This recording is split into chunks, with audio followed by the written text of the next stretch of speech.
Right, we are ready to go racing for Q4. If this is the first time you've joined us this weekend, the reason there is a Q4 is because yesterday the track was not holding up very well. It's holding up much better today. So they made the decision early to go to a one-race weekend format. You know, so rather than a double header, we'd have 2 races. This is P2 Pira, Fredriksson, Perämäki, Yulilami and Schnack. Myself and Hal particularly appreciating Pira and Perämäki with the big numbers on the front. So there you go, P2 Pira in the lead and Perämäki in P2. And that's where they should be, Hal, just having those big numbers on the front. Well, P2 Pira was super quick yesterday morning in the tough conditions, and then is in the opening race of this one, just scrambling through the paperwork. P2 Pira, yeah, was quickest in Q1. Pleased at my own memory. Well done. But yeah, so don't know why. What happened then? 7th in Q3. So, no, sorry, 8th in Q3. So a 1st, a 4th and an 8th. P2 Pira should be the class of this field based on previous form, and lots of lovely rotation early in the corner as we head back up towards the tarmac section here at Kymiring. Beautiful day. Temperatures are high. I do think track conditions yesterday was bumpy. They have watered again today. The middle section of gravel looks a bit drier. Yeah, P2 Pira. Look at that lovely bank at the. Sorry, Hal. In the final corner there on the standard up. I actually feel like the track's a lot more finished now than it was on Friday, thanks to the efforts of the people here. And it's looking a lot nicer as well in just how the layout is working. It is indeed. P2 Pira, Hal, was P3 and P1 in Latvia. I must be honest, Latvia is a distant memory for me. To be honest, Wednesday's a pretty distant memory, but great form this season. Well, a quote that I would like to share with the viewers, and it puts you in a bad light, but we'll have to explain it, is That's you fine. shouted at me yesterday going, "I don't watch motorsport," which is not strictly true, but would make people chuckle when you're a motorsport commentator. But you've watched a lot of motorsport since, haven't you? So I guess it all goes out the hole in your head. I was trying to figure out why I couldn't remember anything from Latvia, anything at all, and then I realised that I'd done Ferrari Challenge America and then the TT on the Isle of Man, both of which were great fun. The TT particularly is an amazing event that I would highly recommend anybody goes and visits once. And yeah, when I used to work on car launches as a motorsport instructor before doing this, you know, I used to know everything about the latest Vauxhall Astra for a week while we were driving around Silverstone, and then the following week it was around McGann, and I had no idea about the Vauxhall Astra anymore. I don't know. I think I've got a very. What's the short-term memory in a computer? Is it a RAM memory? That's small. A goldfish. Yeah, I'm a goldfish. Yeah, it's right. I am a goldfish. I'll take that, mate. That's a great explanation. Although I was described on the Isle of Man, so apparently they had a conversation in the bar. They said, "How would you describe Coley in one word?" And I was actually really pleased. They said Labrador. Fair? Come on, Hal. I don't know about that. You don't think so? I think so. I think it's a pretty good representation. P2 Pira is absolutely driving away at the front of this, some 4.5 seconds ahead of Carl Schnack. Schnack is going to be tight here, I think, at the merge with Fredriksson, the fellow Dane. There is Schnack in the background as Pira drives for the line. Schnack is on the outside, but Fredriksson in the Lindemann promotion machine is going to make it. Good job from Fredriksson, who is improving a lot, isn't he, with his experience of having started the year down in Portugal. Yeah, 2 P5s, so getting there in amongst the results. He was in Portugal, wasn't he? Yeah. Just didn't make it through to the finals. Oh, I see. Yeah. Looking at the stats. This is that. There is a bump there, isn't there? And that really unsettled the car, but I don't dislike that. It's tricky. Then we talked about this yesterday, didn't we, with Eric Farren, actually. I like a challenging rallycross track. I like an evolving rallycross track. Okay, it was too extreme on Friday afternoon. I totally agree with that. But at the same time, I don't mind. You said it was Hanson, wasn't it? Timmy that said he liked the challenge. In Hong Kong, in Hong Kong, when the track degraded a lot. It was very soft sand, and there was a lot of moaning as normal from drivers, because drivers do like a good old moan now and again when it's not going in their favour. That goes for me as well. But yeah, Timmy was enjoying it. Alex Antila, Jonas England, Nilsson, Sebastian Isak, etc., Carl Spegler and P2 Matalamäki. dip of the clutch in the middle for etc. Goes backwards. Meanwhile, a good start for Carl Svedland. Svedland needing to turn the results around after yesterday, a 5th, an 8th and a 6th, and Svedland has been on the podium at every single event this year, and that is more like the Carl Svedland we know. Going to go late on the brakes, but needs to get to the apex. Can anyone go around the outside? No. So that's more like it, Hal. Yet again, Alex Antila not having a very good start at all, and this time look to the inside as etc. gets pushed up the bank on the outside, just slides back down again. That gives Antila a position, but yeah, Antila was looking for an inside opportunity in turn 2, just didn't quite open up for him, and stuck at the back of the pack. Antila was brilliant yesterday with those moves. One in turn 1, wasn't it? One in turn 2, but you say didn't open up this time. I thought the pass there by Nielsen was good on etc. Okay, etc. ended up in the bank, but it was opportunistic, very close to the tyre bales on the inside. Antila goes joker. Wasn't sure there. You can see the steering angle changing a couple of times, but finally decided to go in. If you're not familiar, Crosscar Junior is up to 16 years old. I think you can compete in your 12th year, so you can be as young as 11 in this category, and you don't have a spotter, so they have to make their own decisions on when they go for the total lap, which is they make remarkably good ones based on the world's worst mirrors. Yeah, and often disprove us when we're making suggestions about what they should or shouldn't do. Someone in the comments says, Hal sounds like he had a rough night. Well, thank you, but yeah. Yeah, so Hal basically, genuinely, Hal is not feeling quite on top form No, today, I don't know why, but he didn't have, he had sadly, nothing there's to no drink. reason It's not for it. related to a hangover, unfortunately, yeah.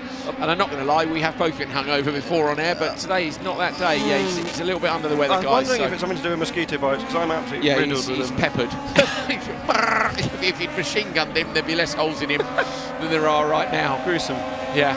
This is what Carl Svedland needed, though, isn't it, at the front of the order? Been struggling a bit so far this weekend, Carl. Down in 7th in the intermediate classification, 5th, 8th and 6th so far, so not the sort of form we've been seeing so far this year.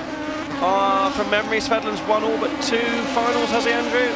Yeah, yes, 4 in a row, and has been on the podium at every single one. And not all of those have been foregone conclusions through the events, but he's had good runs in the finals when he needed to. He's only had the T, but ironically, both times he's been top qualifier, Hal, he hasn't won. So he's top qualifier in the first event in Portugal and the last event in Latvia. Broke in the middle. Something in the steering, was it, in Portugal on the opening round? In the final, because he still got third. Still got third. Something. I think it was maybe in the semi or the last quali or something that put him back, and then had to try and fight back through. Back in the back of the grid. Matalamaki with a 1.5 second lead will not be enough. So Carl Svedland, who is the standout driver of junior cross car, and we do seem to have a standout driver every year. Some years we've had several. Oliver Solly springs to mind, and we've had some brilliant battles when we've had 2 or 3 of them, but they move on, they move up to cross car, they go rally and whatever they decide to do. Svedland back on top with a 3:26.9, not on top of the session. P2 Pira wins the session, so 3:25.2 is the second quickest time of the weekend, and Pira had the fastest time of the weekend as well in Q1. So 2 sessions to Pira. Will that be enough for the TQ? No, because Antilla's gone well in this one as well.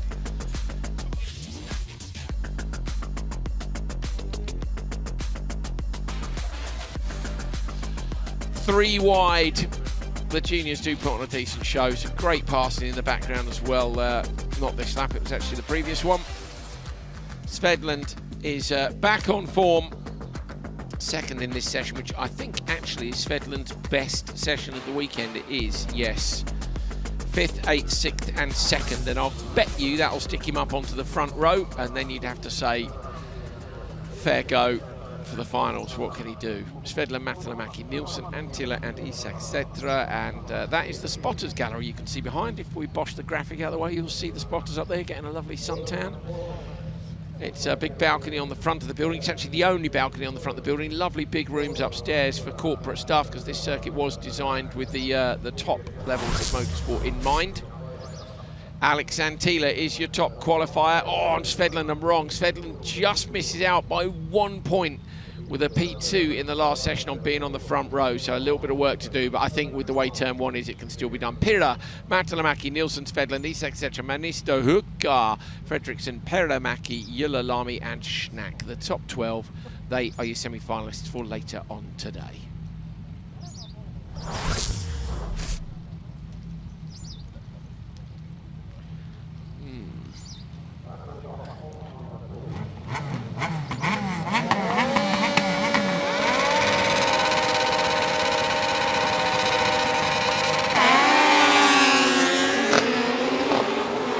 This is the other Isak sector on the inside here, with Heinonen, Zavasis and Turpering. Turpering with the bright yellow on the outside. Zavasis is the orange and black car. But it is Isak sector who gets to the first corner first. Hal, this is the first lap for these guys, of course, with a very different track than they had yesterday, because they completed their 3 qualifying sessions yesterday. Yeah, unusual not to have a warm-up, but that was ditched quite early on in the revised schedules earlier in the weekend to allow more time for the potentially required maintenance. And yeah, this is the first laps you've done on the track all weekend. Normally you've got at least a lap under your belt to find your way around. You could see that. Call. Yeah, you could see it on the brakes, couldn't you? Down at turn 1, well, turn 2 more onto the loose, where they were all sort of a little bit tentative and either over-chucking it or under-chucking it to get it into the first corner. This is a big race for quite a few of these drivers to try and make it into one of the 3 semi-finals this afternoon.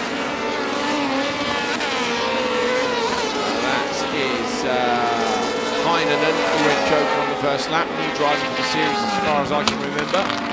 In the TN11, you're looking at Tanel Terraping, sorry. These etc.'s had an up and down weekend so far. I think 16th for 2nd and 21st. I think he's spun at some point a bit earlier on in the weekend. Was that in Q3 perhaps? I think it might have been. Running in potentially the slowest of the track conditions, with the water still being down and Junior Crosscar only having a couple of races. If the track doesn't degrade, and who were we talking to yesterday? Fraser McConnell, wasn't it, in the studio, who was talking about the offset between the wet track and the rutted track, and he would actually take the wet and slippery track because at least there's some consistency. When it's rutted, you don't really know what you're going to come across every single time. Less chance of knocking a tyre off the rim as well, with those frustrating things that the driver you just don't want to have to deal with, which I understand. There is Zavarsky's. Pop and bang with the motorised engine as they head down into turn 1. The rotation there is just brilliant. Watching it even from the trackside camera, you can see the work that's going in to get the car turned in. I was kind of hoping we might see our MX2 rider here again this weekend, but he's not here, is he? No, that's a shame, isn't it? I think there was a load of enthusiasm, clearly doing some more competing in the Baltics. They all drove on the Sunday, didn't they? Yeah, they did, Latvian-Lithuanian Rallycross Championship. I got a message from Armin Raag because he'd had a brilliant weekend with us, and then he was all annoyed because he got some penalties in the Baltic rounds. Wasn't happy about it. Is Rainis race director there as well? I don't think so. Rainis. Not sure. Could be though. Mr. Black Flag. Mr. Black Flag was on good form this morning, wasn't he? Was indeed. So is Espinese, etc., with a 3:09.8 to conclude the first race.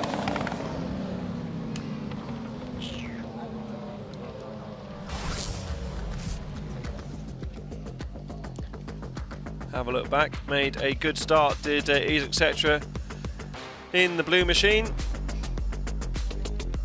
and then led comfortably from the front, won by some 5 seconds in the end, in a race that included a Norwegian, a Lithuanian, a Finn and an Estonian. There is great diversity in this cross-car field.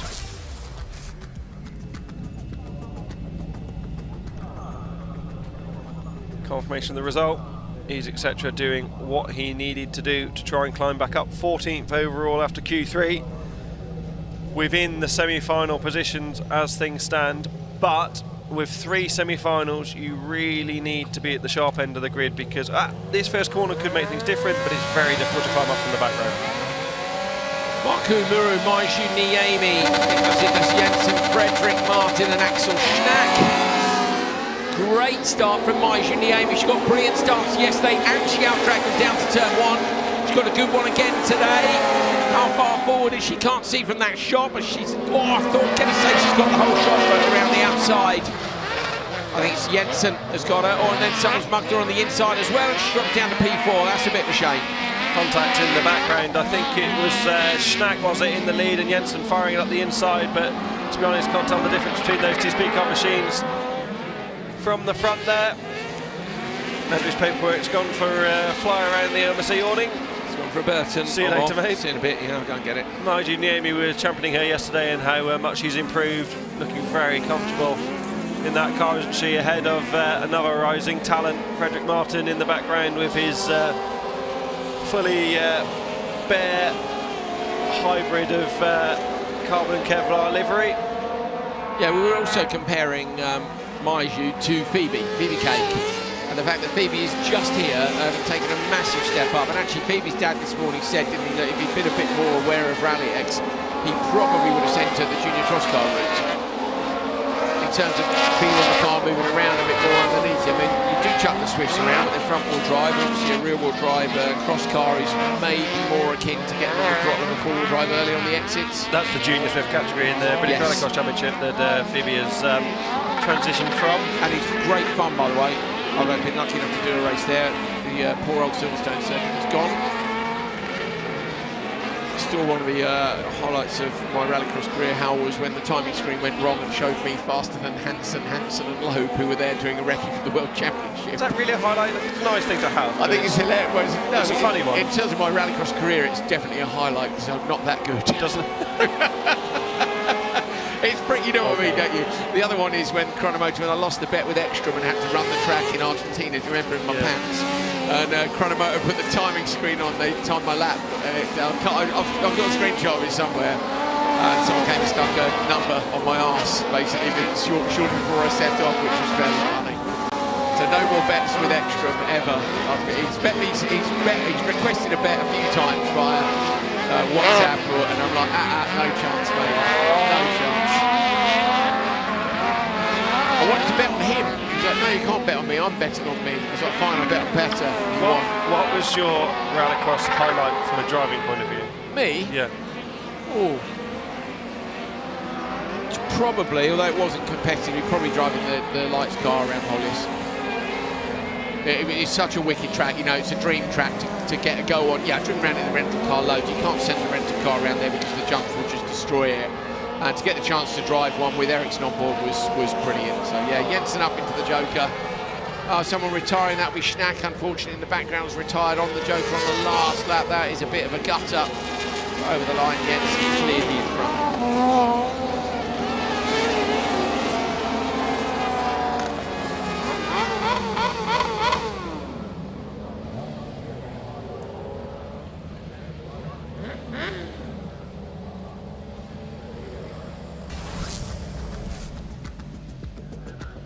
This was the start for Niemi on the run to the first corner. She got a brilliant start away from the line and then just gets a little bit mugged in turn 1. So she got clattered there. I wonder if Rallyx will have a word. He might not. Who was it that retired or who hit her? I can't figure it out from that angle. It wasn't Martin because it wasn't the naked car, and I think Jensen was already in front. So. Could have been Schnack, don't know. Anyway, whatever. Niemi comes home P4 in that one, and Jensen takes the win. Quite a lot of chat in the comments about Matt Somans, and Matt isn't here. We'll be hoping to drive in Owlsbyn next time out. It is his home round. They're working on the development of a car, and I'm sure the Rallyx channels will reveal all that stuff very soon. But there's a lot of chat about whether he's allowed to drive or not. He's definitely not banned from anywhere. Who's this, sorry? Matt Soman. He's not allowed to drive because of anything to do with himself. The problems they had at the... We had a fire incident in Hal, just so it's pretty obvious, but the driver's okay. That was... oh, I see, yeah. Well, there wasn't a fire when he stopped, was there? Must have happened afterwards. It caught fire afterwards. We didn't see it, sounds like we wanted to check the driver was Rodney okay. out the Brock and Flameroonies from the oily Roonies afterwards. The what, sorry? I don't know. Flameroonies. Hear somebody was revving a supercar in the background. Yeah, so Mats is definitely allowed to drive. There were some question marks and some backwards and forwards over the FIA events, weren't there? Yeah, earliest last year, and that was to do with the changes required to the cars to allow for Mats' system and all this sort of stuff. And I'm not going to get into it on air, but it's quite complicated, and it's definitely not a ban. It was a conflict of opinion between different people. But for sure, he will drive in Rallyx this year. I have no doubt about that. They've been working hard on the development of what he's going to do, and yeah, can't wait, because it's always fantastic to have Mats in the paddock. Yes, agreed. Can't wait to see him back. And he's so close to Alsbyn that he could actually get in the car in his workshop in up there in northern Sweden and drive to the track if he wanted to. So yeah, home round upcoming. Doing something different this year as well, isn't he? I'm not sure it's well known yet. Be a surprise for you in Alsbyn, everybody. Well, I've got a surprise for Hal later. I'd forgotten about that. He looks scared. Maybe we'll do that just before we go to the session break.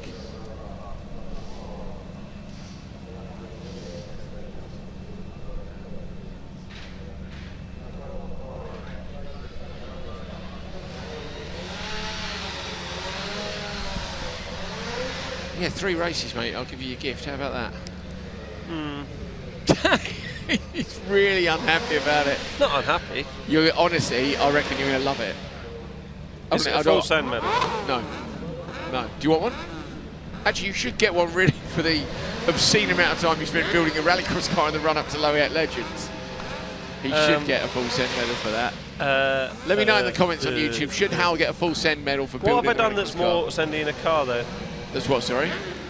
It should be for Sendy driving. Oh, shut up, revving your engines. We can't hear anything. We're trying to have a chat in the commentary box here, over in the garage. It's like a speaker. Can you hear that in the background? I'm in favour of... What is that? What? Oh, my God, there is a huge... What is that? Is that a spider? He's gone. The spider's just been flicked off the desk. Wow, that was savage. I thought it was a filthy mosquito. Oh, just smashed the desk up with the feet. Jonathan Hoffman, Pasi Benson and Kalle Gofferson, Ora Lucas Jensen, Eric Nilsson. Pasi Benson in P2, now heading back on the grid. Black and red was in supercar yesterday, but unfortunately the engine's blown there, so this is his only shot at racing now, trying to go around the outside of Gofferson, and he does. Benson with the big send from P3 all the way to P1. They're 3 wide behind him, and they're literally almost hooked up on each other. It doesn't get any closer than that in cross car. Absolutely brilliant. Almost 4 wide, wasn't it? It reminded me of NASCAR at Charlotte, 4 wide as we head down to turn 2. But yeah, all nice, neat and tidy. And this is Pentonen's return, isn't it, to the front of the order, because he's been struggling a bit of late. Pasi Bentonen in the cross car category. Maybe when Andrew's finished repairing the desk, you can have a look at his stats from this year, because I don't remember anything particularly marked from Pasi in terms of overall results. And maybe not driving the supercar today can help him channel his efforts that little bit, although it is fantastic seeing him drive both cars. Kalle Gofferson into the Joker for the first time of asking, behind Jensen in the wide speed car machine. Pentonen, P5 in Portugal, hasn't made the final apart from that, so no, not a Pasi Pentonen yet. Is this the moment, how where, as you say, he's ditched the supercar, full focus on fully sending it in this? Pentonen would be one for a medal, wouldn't he, really? I mean, it's likely, not from that move, but just from Pasi generally. Well, it says on the back of his cross car, 0 days without incident, so... That's absolutely brilliant, isn't it? I think Pasi might like rallycross more than you. Yeah. What do you think? He also had #ladies first on the back of his supercar. Yeah. Yes, so there we go. It was Nilsson that you saw parked at the side of the road, if Hal hasn't already mentioned it while I was repairing the desk. You know, the desk is, well, the less said about the desk, the better. Hal, it's definitely broken. Who owns the desk? Is it TV or just OMC own it? OMC. Okay, I've broken it. Don't tell them. Yeah. Knocking off my invoice, which is what they threatened to do with the drive shaft on the supercar line. Just don't talk about it on air and it'll be fine. Yeah, fine. Look at that you can just see the dip on the brake from Jensen there 3 times in turn 1. One big one to initiate the turn in the rotation. I have to say, Andrew, Espinese, etc's time at the top of the order, he's looking pretty hard to beat. Good at the moment. Pasi Pentinen's best lap is some 3/10 shy of the best lap done by Ease Etc. Ease Etc. still holds the best lap of the session so far. Looking very good indeed as our championship coordinator Peter Hellman goes for more of Murray Ericsson's lovely sweets, which I'm trying to avoid desperately. Yeah, he's not listening, is he? He's not there. He's ploughing into him, isn't he?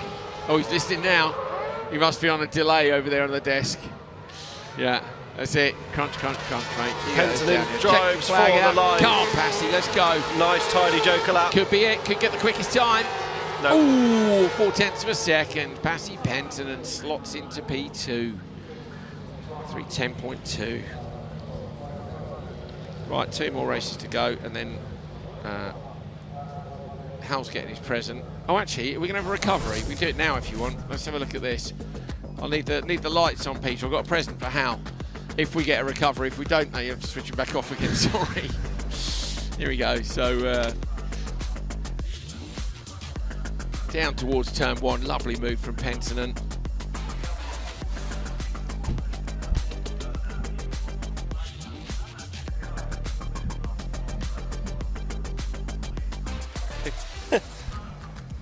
Peter was now stuck behind the camera in a sea of wires, but he's removed himself. Well done, mate. That's not it, don't worry. That's not it.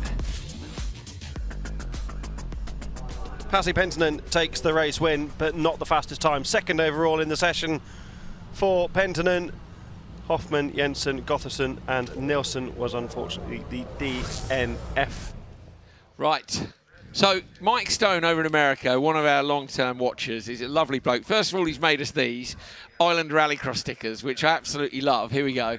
That's mega. And then, so there's definitely a sticker. We've got some of those to go out. But he sent me, bless him, he's building a Subaru to race in the Clubman's Rallycross Series over in America, which is this. You can follow those as well. Oh, wow, that is cool. He sent me a hoodie with the logo on to Miami when I was working at Ferrari, and he said, I've put something in the package for Hal. And that's it. It's a T-shirt for you. So Mike has made this personally for you, mate. That is fantastic. Thank you very much. Have a look at this.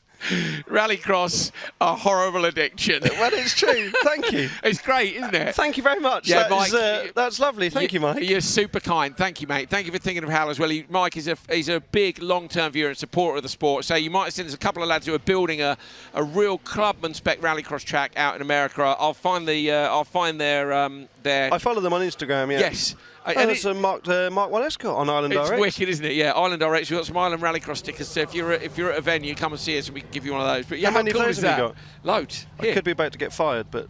Oh, and I've got some Send It stickers here, which are also remarkably like the stamp medal. Here, they lick the stamps. I'm just changing the brand of this championship. Hang on. Got to go racing. Oh, we got Island. Oh no, the camera's gone off. It's fine. We'll look at it afterwards. So yeah, thank you, Mike, for all your stickers, T-shirts, and thank you for your support in watching this great fun series and being with us. He's going to go racing in a Subaru himself, and we're looking forward to seeing how he gets on.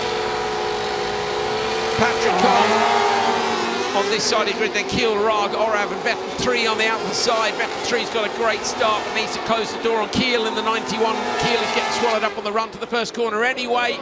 Vettel 3 gets in there, and Patrick Con with a pass over the curbs on the inside, loses out in fact on the exit due to the compromise in his speed, but it was good to see him make the effort. Vettel 3 out front with Lucas Orav tucked in behind. Rag was very close to getting wheel-to-wheel contact there up the inside into turn 2, but just about got away with it. Vettel 3 has been a reformed driver this season under the JC Race Technique banner, really doing very well compared to the results he had previously. Lovely track conditions still, as you can see. Armin Rag at the back of the pack, was at the front of the pack last time in Riga. Where's Rag overall? Oh, a clip bollard there at the inside of the long left-hander, and I wonder if that will be looked at, because those bollards were put specifically there to stop the cross cars going right to the grass on the inside, which they were doing so yesterday morning. Yeah, they were using more than the curve, weren't they? They were using. I mean, leave that on, Hal. It's fine. Should we go and see Andreas in a minute with our Island Rallycross stickers on? Maybe not this weekend. No, oh yeah, good shout. He's been busy. Yeah, Armin Rag, P11 at the moment. Rag took the double win last time out in Latvia. TQ on one day, and yeah, the double win. So Rag doing a great job there. And here they're just dialing that P-Tech Extreme in. I'm trying to see.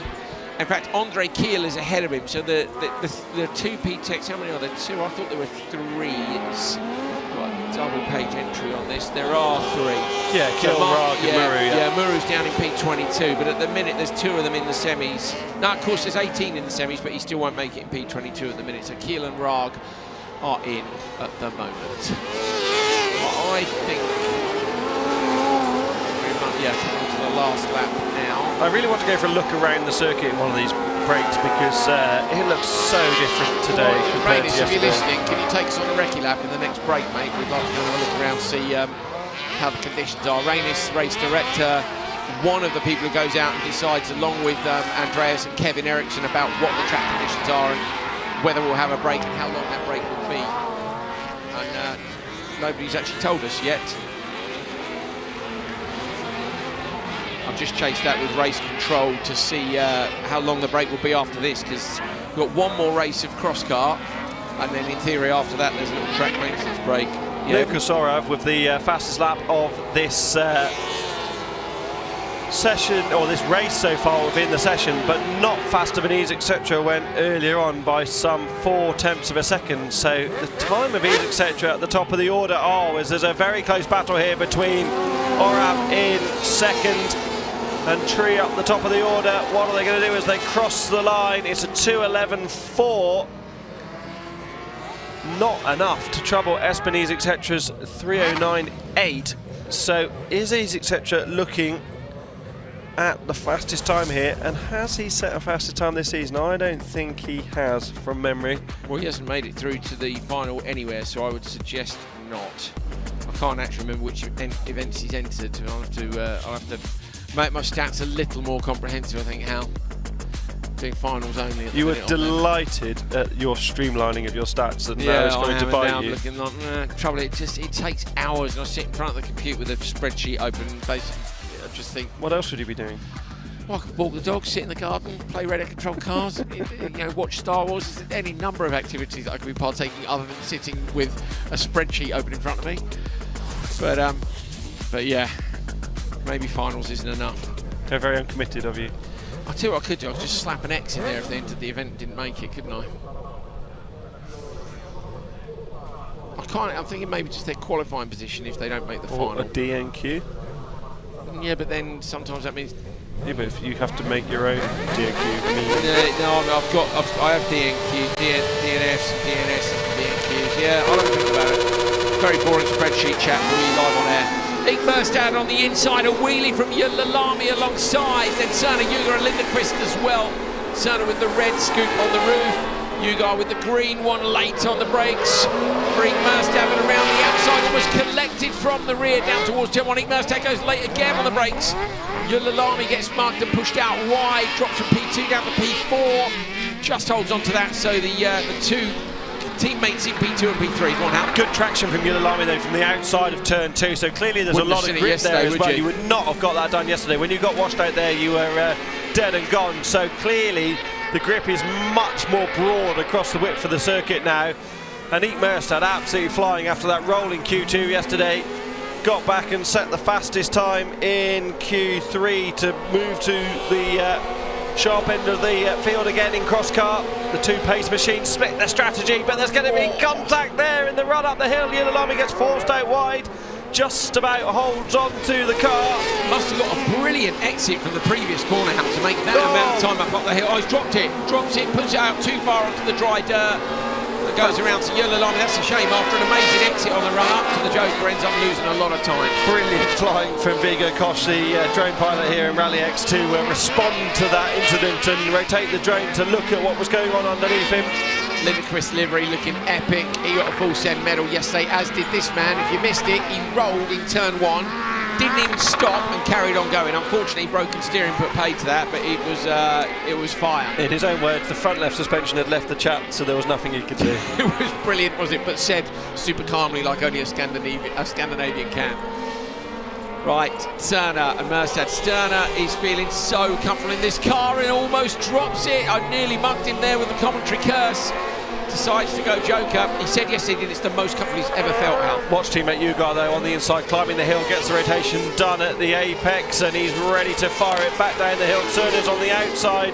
Turner's going to get it, I think. We didn't see. Is he going to get it in the background?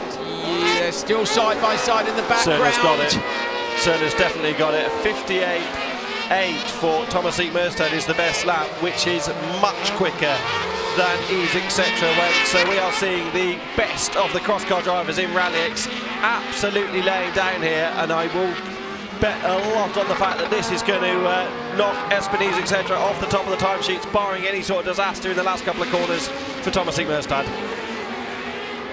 Merstad is he was quite a way back on the point. This should, well, he was on the front row anyway with 3 semis, but I don't think he's going to be able to climb the order much because Ugar, Yillalami and Turner are all in this one, and they're not going to be that far back. They've all accumulated much better points yesterday after Merstad's DNF, so it's a brilliant fight back though. It would mean that he'd won both qualifying sessions since that issue. Comes down over the line, Merstad goes fastest with a 3:08.1. And that is not the quickest time of the weekend, but it is his second session win in a row. Wins Q3 and Q4 after the roll in turn 1 in Q2 mega. But none of the other drivers in that race beat the time of Ease etc. So that was some stellar run for Merstad, wasn't it, to get to the top of the order. Ease etc. though hangs on to second. Penttinen as well, and Jensen, and not Vettel Tree. So the order's going to be Merstad, Ease etc., Penttinen, Jensen, I believe. No, Turner's going to drop into 4th there, but brilliant close racing in cross car, and a great run for Thomas Merstad. The mental composure to come back from nearly rolling the car to being flat out and not worrying about it is exemplary, isn't it? As I understand it, mate, you're going for a wander around the paddock. I'm going to go and do a lap with Rainis, see what the track conditions are like. You let me know what it's like in the paddock. Do you want a tea? I've got a bit of tea left. Yeah, these mugs are insanely good. Oh, Peter, by the way, everybody wants a mug. People want to buy the mugs. Peter, Hellman, people want to buy the mugs. So we're getting a lot of messages about buying the mugs. Not our mugs, personally. They don't want our spit. They want to buy the mugs, these cups. Yeah, does the word mug exist in Swedish or not? I'm joking, I'm winding you up. They want to buy the cups. So how much would they be? £1,000? Well, you have mine or Hal's for £1,000. Email Hal Ridge at. We're going to launch drink. Oh, can I have a drinks bottle then for the next one? We launch drinks bottles for the next race. Although mine's got my name on it. I want a personalised one, Calla. Can you? I've got a personalised Peter's one. Peter's scurrying off, so I suspect. Oh, sorry. Romet Turner, your top qualifier from Thomas Merstad with a DNF looking Q2 and 2 session wins, gets up into P2. He takes P2 ahead of Ugar because he was higher in the final session. Yullalami, Ease-etc. and Vettel Trio, your front rows. Then Hoffman, Lindqvist, Jensen, Kiel, Orav, Penttinen, Kong, Rag, Nilsson. Who else is in? Need to see the next 3. And it is Niklas Jensen, Martin and Gotherson. They are all in. We're trying to find out what time we're back on. What time are we back on? Anybody know? We're trying to find out exactly what's going on with regard to where we're going and what the schedule is for you. We'll get that done in just a moment. Are you off then, mate? Hal's going for a wander. Oh, with no lights on. We're giving no, a bit dim. Apparently it's bright enough. Oh, that looks okay. I agree, it's bright enough. I think I might put my sunglasses on it there, yeah, because it is very bright. On. Are you off now? Are we gonna? Is that camera live already? Oh, look at this. We're going to do like a funky camera switch. Hold on. Mic'd up. We need. There we are. Do you remember that, Hal? Was it TFI Friday? Do you remember? Oh, it's a British TV show, mate. It's like Ghostbusters. You probably haven't seen it. See you later. Have fun. Goodbye. Let's go. How long have we got? I don't know. I've got no talk back now. So Calla said 35, I think. What's the Calla producer? We're 10 past. We've got plenty of time. Should we go a look at the track, Peter? What do you think? Yes, that's a yes. This is our studio. You can see it from the back. If you can rotate, and this is the Omersey hospitality area. This is Fraser McConnell. Let's have a quick word with Fraz. Don't run away, mate. I can't run as fast as you. How's it going? Not bad, not bad. Been watching these sessions. What do you think? track is much better than yesterday. We have a FC tools, so not the result yesterday, but yeah, we're 7 degrees hotter today, air temp, so that's making a big difference. But it's the same about all the FC tools. I had a bit more track driving style, you know, more on the limiter. So yeah, we're trying to be more competitive with cars. So that the temperature is hotter. In the first couple of corners in your race, you just the times it's tough. Yeah, I mean it's super good racing. Everyone is super fast. I was in the last heat, and yeah, just lost out to a couple of places in the first 2 corners and tried to keep up, but yeah, some overtaking and made a bad 3. And that's across the board with all the cars, so something that the engineers are working on, I guess. Yeah, definitely. They're working hard now. They're modifying the air intake, making a bigger air intake. We had a mesh covering the intake to stop the stones, but then that affected the airflow. So that's a balance, but we're working on it. Thank you, Faz. We're being told to go over here. Thank you, mate. There's a big building, so we need to stay on that if we can. Here's our who's I think about to go for a ride around the track. Unfortunately, I can't join you. What are you eating? A pear. I've also had a tuck cracker, my favourite crackers, if you're wondering. Was there any cheese? No, there's no cheese out yet. Rallyx is coming down now. We're going to go and do a quick lap, which is what he does in between each of the sessions, see what the track conditions are like, and then they'll make some decisions on how big those brakes will be later on in the day. So you have fun. Enjoy. Yeah, we're just going to have a look on the start line area. There's Andreas Eriksson in his white pickup. Hi guys. So we go on to the grid. Right, there's 2 things I want to look at here. Peter, can we come down a little bit and look at this? Look at that machine at the top of the bank. This is the only indication I think we get of how steep that gradient is coming out of the final corner. This is the Joker Lap section where the yellow machine is at the moment, but you don't really ever see that undulation on the TV cameras, and it's much like going to Eau Rouge at Spa, as Peter's now on the floor trying to give you the best impression of that.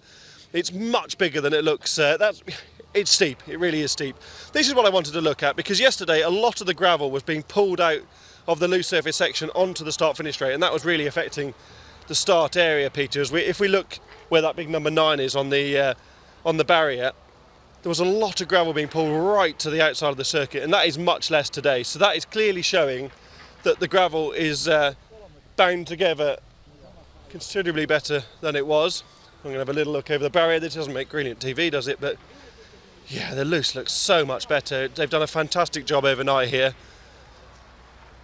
You can also get a good impression of the different levels by looking at how steep this bank is in between. So we're flat, we're level with the tarmac circuit, and the final corner is right up there on the bank as well. I'm really liking this place. It's cool. Massive pit building. The infrastructure is designed for lots of circuit racing events. And this is really the first of the rallycross tracks we've come to with this kind of infrastructure, where the rallycross track is an intrinsic part of the main infrastructure. We're about to get run over by Rainers Knitters and Andrew Coley. How is life? Black flag, mate, black flag. Oi, oi, oi. No, I go. It's not even start yet. Now we start. No, you're cancelled. Why? Go home. Hi. You nearly ran over my foot then. I'll forgive him. Mr. Black Flag, Rainers Knitters. He has raced in every category except junior cross car. He's done cross car, supercar lights. Has he done open two-wheel drive? Don't think so, but he's definitely done a load of supercars. So his experience is unrivaled across the different categories and gives him a brilliant position to be in race direct.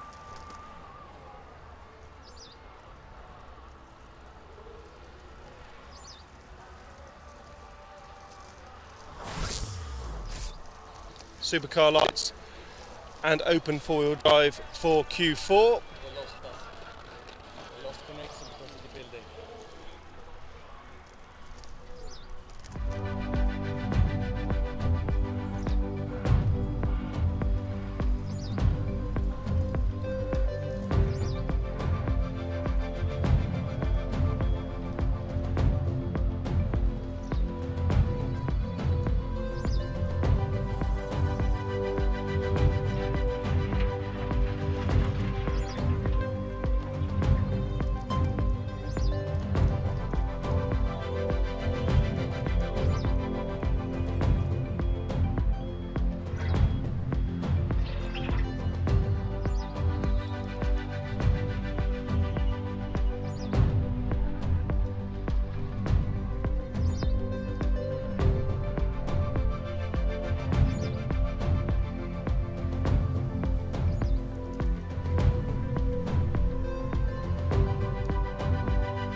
We're back.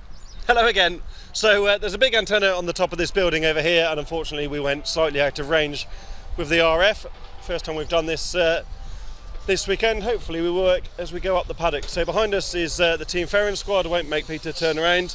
This is Vertopmic Racing with the Ikonen team. I'm going to grab this man here. Yes, sir. Can we grab you quickly, mate? Yes, Kallio, who very experienced rallycross driver himself, working with Mikko Ikonen. How's it going, mate? It's been a quite nice weekend. Of course, a bit rough on the track, but still it's nice to be around and see a lot of good racing. Much better track conditions today. How did Mikko find it in the Escort in open two-wheel drive? Yeah, of course we were more happy today. The track was really good condition comparing to yesterday, and he was more, of course, more happy about the pace, and it's getting there a little bit, but still we have some work to do. Speaking of work, you're pretty busy yourself. You do a lot of rallying these days in Rally 3 car lately. I know you're working on some other plans as well, but being in this paddock must get you some itchy feet to have a go in a rallycross car again. Yeah, of course I'm up to it if I have a chance to do it, but still, of course, I'm really busy now. But still, if there is a car, and I will of course like to drive again, and maybe someday I will do it again. You're spotting now for Mikko quite often. How is the pressure spotting compared to driving? I think it's more pressure. I feel more nervous to spot than to be the driver, because I don't know, it feels different. Thank you, mate. Good to see you. Nearly fell over absolutely nothing there. Well done, Hal. This is Pasi Pentinen's car that sadly is going no further. Chassis number 11 from the Oma C squad back in the day, built in 2011. And behind, we won't turn around, Peter, but the Dynamo RX squad with Anton Sepper's car doing a brilliant job this weekend. This is Joni Tapinen's team. Joni should have been fastest probably in the last session had he not got held up that little bit. Let's see who's about in TT Motorsport. With the Traubergs guys, I can't see Micah. Can we go in the awnings? Well, no, we can't go in the awnings.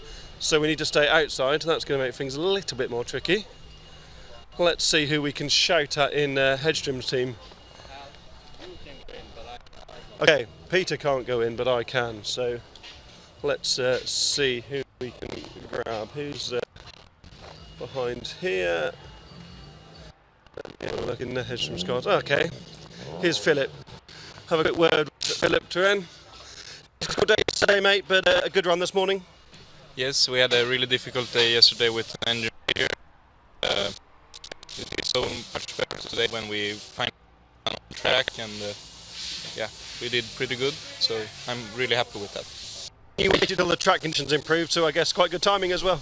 Yeah, I was very lucky, I was told. And driving a supercar, you're pretty experienced in all sorts of different cars, but it's never a bad day when you're in a rallycross supercar, is it? No, it's always a good day.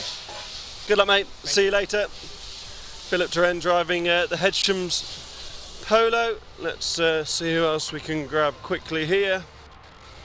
Who's in STS RX? Nobody hiding in the dark. It is really hot here, actually, so people are hiding that little bit. Is Philip Martinson here? Yes, he is. I'm going to try and go in and speak to Philip. Will you come out, mate? Yeah, he's going to come out rather than hiding in the yellow hole of the awning. Hello, mate. Tough day yesterday. How's it going this morning? Not what we want, but we have one qualifying round left, and we need 4 points more to advance to the semi-final, so we try. What's the objective here? You've got the different cars you're racing against with the FC2s. You obviously want to be in the pro semis, but it's different, isn't it, when you're racing against the different categories within open four-wheel drive? No, I think I want to be in front of everybody. If it's FC2 or it's a supercar, it doesn't depend. And with this format being a little bit different this weekend on a single header but 4 qualifiers, if you do have a bad run, it's maybe possible to get back, whereas on a single header, if you have one bad run, you usually struggle. Yeah, definitely. I have one more qualifying round, and I have to put everything on it now and try to move up to the semi-finals. We saw you tyre yesterday, but what else can you pinpoint some of these issues on?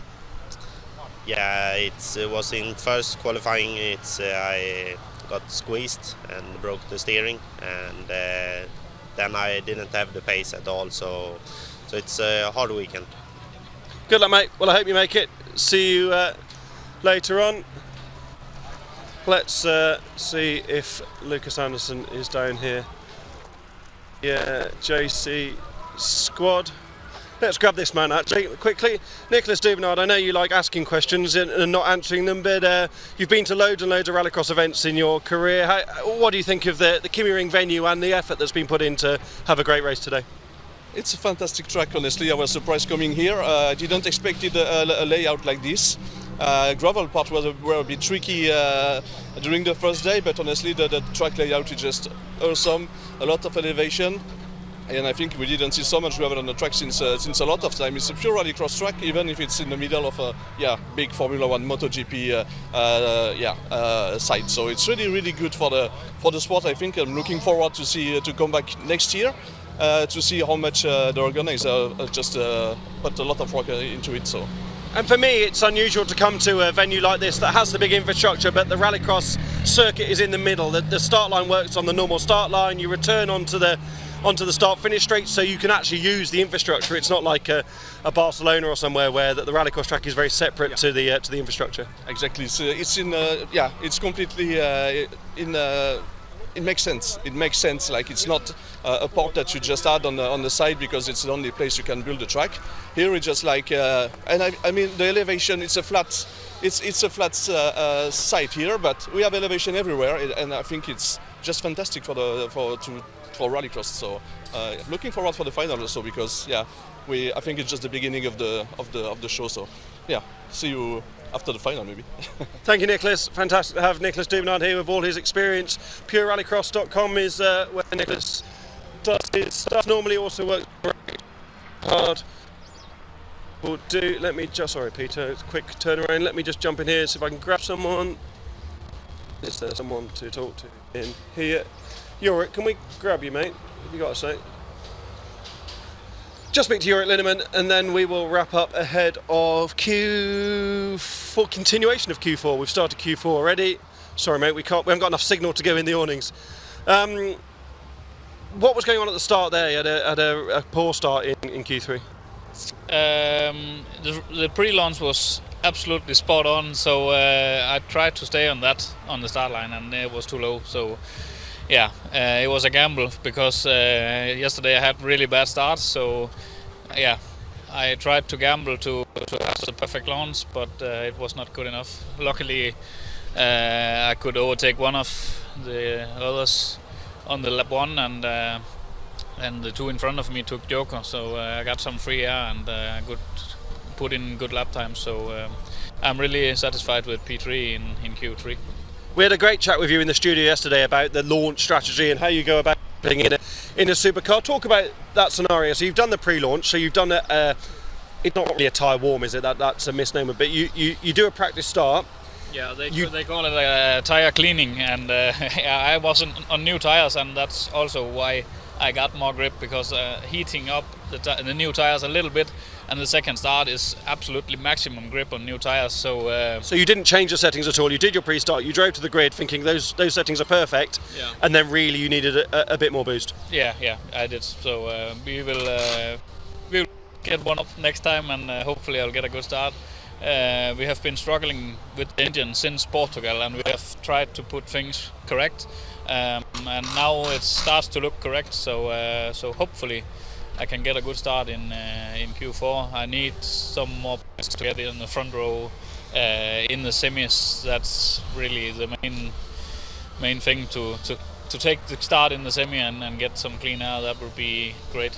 And what we've seen with the racing so far this weekend is that grid position isn't necessarily that important actually when you're 5 wide in the heat races, because there's a lot of opportunity to go inside or outside even now that the grid's quite wide in the first gravel corner. So there's quite a lot of opportunity there.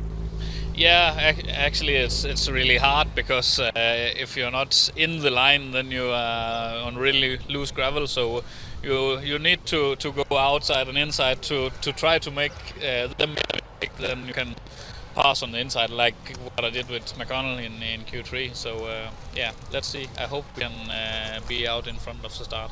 Thank you, mate. Good luck. See you later on.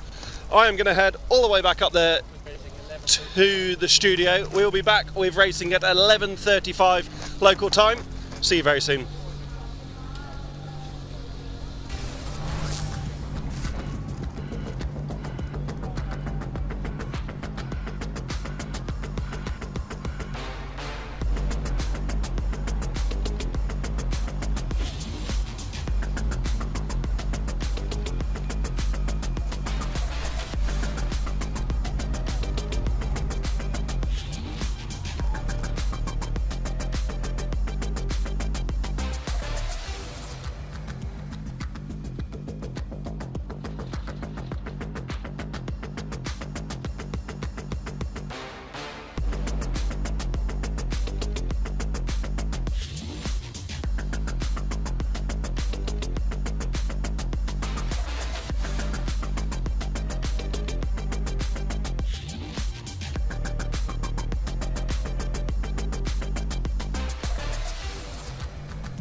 Right, we're about ready to get cracking again. They are going to keep the track maintenance up. They just want to make sure that everything is as it should be. I am sticking my Ireland Rallycross sticker on my folder. Oh yes, where's it going to go? Oh, the space on the back, yes. With my hooligan sticker and my Nova Motorsport, sole tyre supplier to the Rallyx series. Jensen, Hammer and Jensen in this one. That's good because it means you've got a 50% chance of being right. Jensen and Jensen off the front row and away. Hammer drops back. Hammer now coming back around the outside in the Fabia and then dives to the inside line. Go on, Emil. Not quite. Gets past Petter T. Jensen, but not past Christian Jensen. I went for my little look around the track, Hal. I know you popped over because I saw you with Rallyx. He was driving at you quite fast and then at the last minute decided not to run you over. What was it you said? You're cancelled, and he said bye and just gunned it off the line, didn't he? I love Rallyx, he's so funny. He nearly ran over my foot. Did he? That would have been, well, no, it wouldn't have been funny, but it would. We went and had a good look round, so I know you saw the front of the track. Basically, the whole from turn 2, 3, 4, 5, 6 through here, this section particularly is so much better than yesterday. We've been saying it already, the double right-hander over the crest, rejoining the tarmac is brilliant.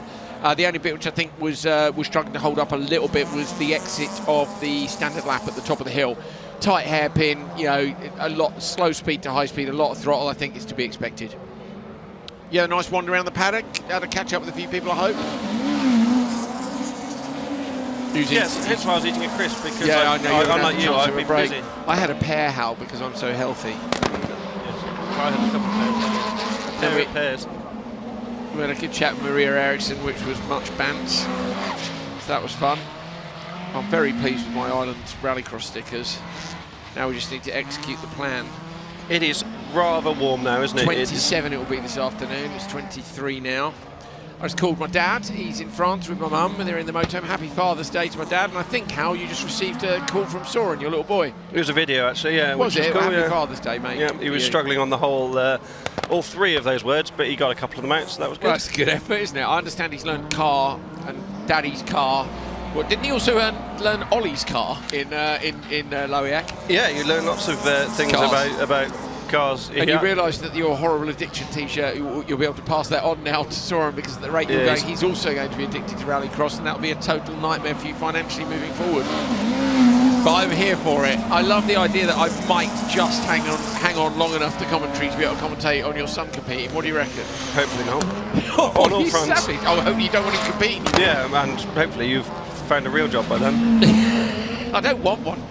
I really don't. A couple of questions in the YouTube comments. Nick, who's in Japan, says, sorry for so many questions about Rallycross cars. Lol, do you have any info where Lars Larsson's old Skoda Fabia, I think Mark 1 is now, the famous blue and yellow livery? Yes, one of them's in Sweden, having been restored, and one of them is in Norway, I believe, at the moment. Did quite a bit of research on mid-90s to late 2000s Rallycross supercars. It's part of a bit of a project with somebody last year. Was it last year? No, it was early this year. Yeah, early this year. So I've located most of those old cars now, which is quite a nerdy thing to have done. But yeah, there was two of those, Helga 1 and Helga 2 they were called, the two Fabias. And they are both still in existence. And they would be fantastic to have at some of the Legends events and stuff, those cars. As Jensen drives for the line in his Escort. In fact, I believe Emil Hammer's Skoda Fabia in this race is actually Robin Larsson's touring car from 2014? No, earlier than that. When Robin was doing touring car, he was doing touring car when I was doing Super 1600 Division 1A, so that would have been 2010, 2011. 2013 as well, already gone supercar by then. 13 he was, yeah. I'm sure I remember he won at Linden Hill. He was doing... This is painful. I think he was still in touring car in 13. Did he run the blue and yellow livery as well? I think yeah, he did. Yeah, and then in 14 he was at Linden. He oh no, what was it? It was 14 Linden, where you famously between us wrote Larsson facts on a bit of paper and handed it to me because you didn't know anything about him, and he was leading the final or something, wasn't he? No, done that a few times. Hal Ridge has been in Rallycross over the many years. Simon Tiger on the inside line with Victor Johansson. This time they out-drag Gabrielsen. Gabrielsen got Johansson off the line last time. Tiger slides up the inside. Victor going from the long way round in the big. Mercedes comes in towards the apex. Gonna have some work to do there. Can he find the traction to hold on, or will Gabrielsen get past? And he does. So that's what we were saying earlier, is that would not have been possible yesterday because the ruts, the loose gravel built up around the outside, and this is better today. You can. Good. Gave each other a lot of room there, didn't they, Tiger and Johansson in turn 2. Very respectful between them. I really would like them to be less respectful and get stuck into each other, but they're two good friends for that, I think. Simon Tiger seems a lot more comfortable this weekend, even though they still have issues, doesn't he? The last couple of appearances he's made, I felt he's been quite frustrated in Holland and Portugal. Yeah. But Miss Rieger, obviously, as Gabrielsen takes the Joker at the first opportunity during this race, with Ikonen also in this one. You can get away with that because they've all got great pace. Is Ikonen the only person left double classing? I think he is. Yes. Correct. Was it only him and Penttinen before? Yeah. Yeah, so yeah, perhaps he's Supercar C.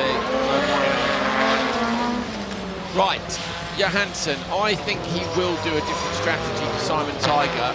I think he'll go on this lap because Gabrielsen's gone already, so he might as well. Look, there's certain places where he looks like he's got different pace in the corners. That's not to say the lap times wouldn't be exactly the same if he was in clear air, but you can always see differences in people's line and style. Simon's going to need something to happen to Victor, though, to get to the TQ position. Victor Hansen on 1.37 at the moment. Simon Tiger on 1.28. Yes, because of his DNF in Q2 after that contact with Ikonen. He's gapped him big time in that middle gravel section. So if Johansson does, and Johansson, so Simon Tiger goes first. So Tiger's done a push lap into the Joker. That's to get the best overall race time by carrying that momentum down the straight. And it was a great lap up to that point from the looks of things, wasn't it? So this could be an epic run from Simon. Oh, and only just and also covers off Gabrielsen. So Gabrielsen closer than we thought. That was a risk, wasn't it, to take against Gabrielsen, who is we know he is quick. Look at that! Look, it's ridiculous, isn't it? And he's got a problem. Oh he's no! Stopped. Simon Tiger, when he was looking on for maybe the fastest time of the weekend with a tactically well-chosen second lap Joker, pulls off to the side of the road, bangs on the window.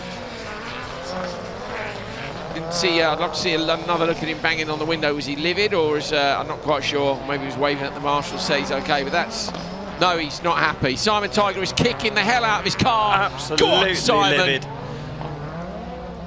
Well, fair play to him. The bloke put so much into it, Hal. He'd already said he's had a frustrating season. He's absolutely fuming.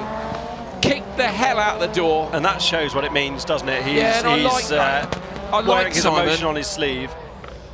You know what I mean, don't you? I like him. He's a big, gentle giant. He was yesterday, you felt like he was almost happy. Gabrielsen versus Johansson to get this one done, but he won't be happy now. Gabrielsen's got both, so obviously Tiger with the retirement would have got that potentially, but Gabrielsen takes the win. I think Johansson is also very astute and will have backed off a bit there, knowing that his TQ position is pretty safe. Oh, it's gutting for Simon. That reminds me of Colin McRae and the Focus. Was it Cyprus? Yeah. Do you remember when he rolled it tight twice and he kicked the crap out the boot? That reminds me of Mika Häkkinen in Imola 1999 when he was crouching down crying in the trees, wasn't he, after throwing it off. Not quite the same it's going back now. Scenario here. Maybe he's opened the other door because he's realised he's kicked the other one in so hard it won't open. Oh, Simon, mate, we're gutted for you. Still slamming the doors. He's got the steering wheel in his hand as well. I think that's probably engine kaput, isn't it? Yeah, based on his response. It's expensive. I know his mum will be watching too, so tell Simon when he gets home we wish him all the best. We might see him in the paddock again later on today, but I'm gutted for him, I really am. He's such a nice bloke. He's been a great competitor in this series as well, a big supporter of the open two-wheel drive class, and it's a shame to see what looks like his weekend coming to an end here in Q4. Gabrielsen takes the win from Victor Johansson. Johansson will be the top qualifier, and we'll have a look at the standings in just a moment.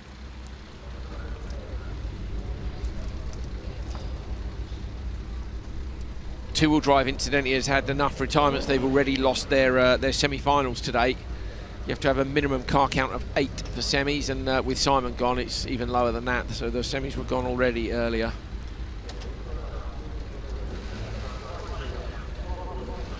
That is a sorry sight, isn't it? Seeing the Tiger Mobile Oh, man.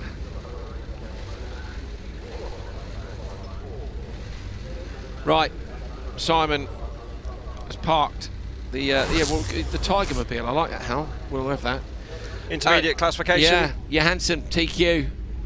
Gabrielson got quite close in the end, but it was actually Christian Jensen who took the fastest time in Q4. Tiger, Ikonen and Jensen will qualify for the final.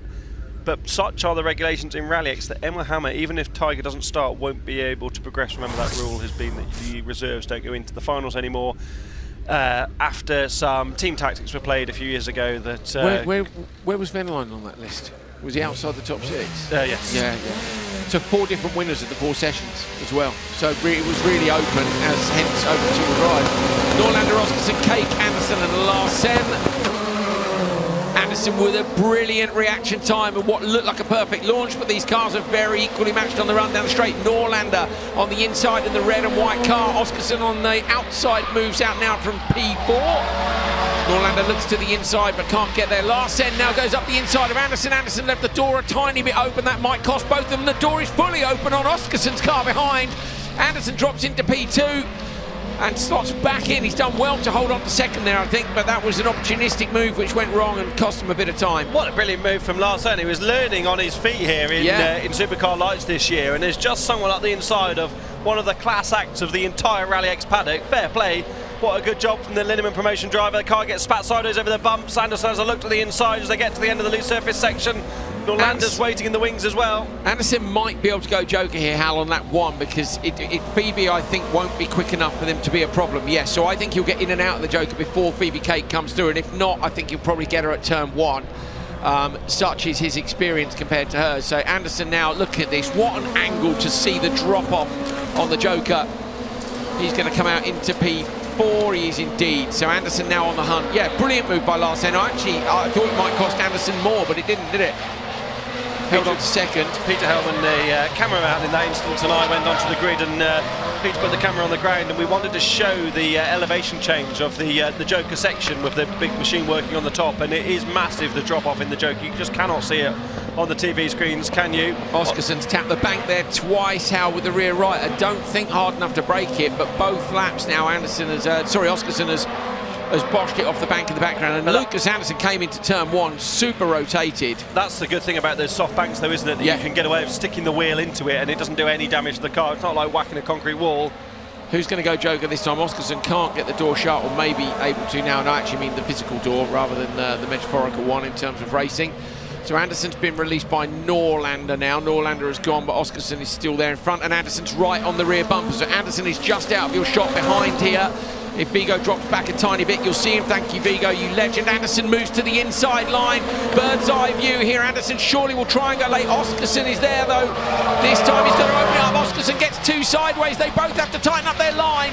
And Anderson slots up the inside. Really nicely done by both. Brilliant job by Lucas Anderson to not only get up the inside, but have the composure to be on the brakes early to not run deep. So often we've seen someone got the inside there and then run deep mid-corner and open the door up again. But Anderson got it stopped because he had to keep track position there, or he'd have been stuck behind all the way across the loose. Actually, from that drone shot, I keep thinking that bit of black tarmac on the way to two is a tyre bale. I thought the same. I thought it was about to plough straight into it. Like, no. Oh, okay, it's fine.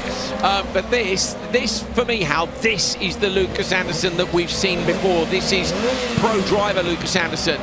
On very a massive close to the push bars. here, isn't he? And he's going to get this done as well. Sends the car in with a beautiful Scandinavian flick in a Supercar Lights machine. The JC Race Technique driver comes down the hill and drives for the line. Larsen, he's absolutely nowhere relative to the race winner, Lucas Anderson, who is going to smash the time. A 3:15.1 compared to that what is was the best yesterday. 3:13.9 by him. So that's 3 way. If he wins the session, he's won 3. He's in the first race here. So with the people in the next one, it could be beaten. That was a great run though, wasn't it? Really Even was. with a bit of battling. What was it, Hal? 3:15.1? Yeah. Yeah, he did a 3:15.2 in Q1, a 3:13.9 in Q2. Mounier won Q3 with a 3:14.4, so these guys have been really consistent. But with of a course, lot of battling in that race. They have also had track prep before Lights, haven't they, every time? So they've actually gone out in pretty consistent conditions compared to the other categories. But with the track being so as good as it is, I think it's actually in better shape than it was, even if it was groomed before they went out yesterday. Yeah, agreed. because they'd watered before that session as well, remember? 6 of one, half dozen the other. Yeah. Yada yada. But I think that was a very competitive run despite the traffic. If someone can lead from start to finish here, they could well go quicker, but it'll be close. Tobias Darback in the middle, Kevin Darback on the outside, Mounier, Vittels and Hagstrom, the other 3 cars on the grid.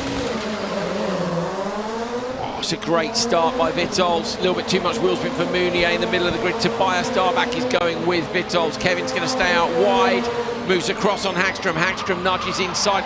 Both the Darback slot to the inside line. Mounier's got Vittels. Vittels will look to outbrake him on the run into turn 2, but he might go deep. Vittels gets the rotation on in the middle of the corner. Block pass on Mounier and holds on. The Darbacks are going to be P2 and P3. It's Tobias in P2, Kevin in P3. It wasn't really a block pass because he already got the move done, but he actually defended really hard by getting the rotation done and didn't allow the door to open. Yeah. So brilliant job by them as Hagstrom's fighting with the second of the Darback cars. Mounier goes to the outside as well. Through the right hand, and Mounier gets squeezed to the wall on the outside, just stops the Supercar Lights machine, hitting the Armco barrier. The Darbacks will need a front and a rear bumper when they get back to the paddock though, because those two make contact in the run to turn 2, and I wonder if the second of the Darback cars has got a bit of an issue there because a little bit of a loss of momentum. This is what we were saying earlier, Hal, wasn't it, about the family team and not running into each other, coming in and getting the telling off from Dad. We've got plenty of that over the years, haven't we, with the Ericssons, the Hansons, the Christophersons. Yeah, more than that even. Lots of second generations coming through now. Third generations even. Hampus Hagstrom P3. Qualifying wise, Hagstrom's in 5th overall, and Vittels is in the TQ spot with Anderson 2nd. There's only 2 points between Anderson and Vittels, so Anderson could take Hagstrom it. right, sorry Andrew, right up the bank in the background, kept the foot in, rode the wall. Oh, go on lad, keep it lit, go on. It's got a right rear puncture, hasn't he, surely? Do I just see the rim shining in there? That's almost a medal, that, Hal. That's almost a full send medal. What are you doing? You're going to look to see on your tiny little monitor if he's got a puncture or not. Yeah, maybe he hasn't. I just thought I saw the edge of the wheel. I think sometimes you see that exposed and it doesn't come off. Hagstrom goes to the standard lap with 2 laps to go. Darback goes into the Joker. And on the inside line, Vittels continues to lead. Can you remember the lap times, Hal, from Anderson? No. So Vittels on a 1:01.6. It was over a minute, I know that. And now goes 1.8. So, and the fastest lap now, Julian Mounier, 1:05. Hagstrom back in the car in up at turn 2. Speaking of brothers, I've perhaps never been so entertained at a Rallycross event as when Ollie and Kevin fired each other off in Owlston last year. That did tickle me a lot. You did laugh, I remember. I think you laughed live on air, didn't you? Yeah. I'm surprised we weren't fired for that. But yeah, you did. Fortunately, they were too busy to be watching. But I like it when they get stuck into each other. Yeah, Kevin Hansen and Timmy at Portugal a couple of weeks ago. Good for you. Do you remember Hollies when they got into each other? We don't want to see brothers playing over teammates, do we? We want to see. I know they're going to be a bit more teammates, but I like it when they have a crack at each other. Yeah, I'd like it to be more feisty, but there we go. Through the Joker section. Look at that. Sideways on the way in. That's where this really smooth now, the track. Great job. But Vittels down on the bottom section going to take this. Is he going to get the fastest time he is by some margin? So with the traffic for Anderson, Vittels 1:13.5 takes the session. Where did Darback 1:15, 1:45? Oh! So Lucas Anderson has held on to P2 in this session by the tiniest of margins, 0.145 to 0.163, less than 20 hundredths of a second for Anderson to hold on to second from Tobias Darback. But Anderson did well to do that in traffic too. Yeah, I think it would have been much closer without the traffic. Yeah, absolutely. Lucas Anderson looked like he was well on top of the car, like we've seen when he's been at his best, didn't he? Great to see the track and how raceable it is when it's a bit smoother. So you really have seen, you've probably seen about a month's worth of track development, and I don't mean in terms of lap time, like the amount of work that's gone in over these 2 days. Maybe, yeah, there are many venues that would have taken a lot longer to do this than they have done here. Congratulations to them, and I say to wow to Mounier for keeping that out the wall, just maybe the rear, yeah, okay, one half the bumper. But yeah, to the Tapainen family as well. Oi. Is half the bumper down there, or was half the bumper off it before? I can't remember. Can you remember if Mounier had a bumper before? There's the Jeep that got stuck yesterday. No, the bumper didn't exist before. Look at Hagstrom. Go on, lad. Yes, Hagstrom actually missed the jump. He rode over the dirt on the outside of the jump. Tempting. Is that a medal? Is it a full send medal for Hagstrom? No. No, needs Hal some more. shakes his head. He's not happy. It wasn't committed enough for Hal Ridge. Any exciting messages on YouTube, Hal? On YouTube, and just comments on what's going on.